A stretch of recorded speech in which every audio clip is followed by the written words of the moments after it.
সুখবর, এবার জনপ্রিয় অভিনেত্রী ইন্দ্রাণী পাল তোমাদের প্রিয় তিথি উড়ান ধারাবাহিকে ফিরছে। বিস্তারিত জানতে ভিডিওটি দেখুন। খুব অল্প সময়েই তোমাদের সবার প্রিয় তিথি মন জিতে নিয়েছিল বরণ ধারাবাহিকের মাধ্যমে।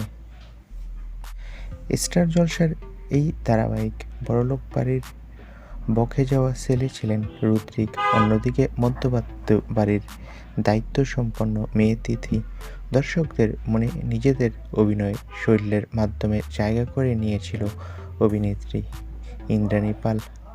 শোনা যাচ্ছে এবার ইন্দ্রাণী পাল ফিরবে উড়ন ধারাবাহিকে গুরুত্বপূর্ণ চরিত্রে। তবে কোন চরিত্রে ফিরছে সেটা অভিনেত্রী জানায়নি, বলেছে সেখানে নাকি বড় টুইস্ট রয়েছে।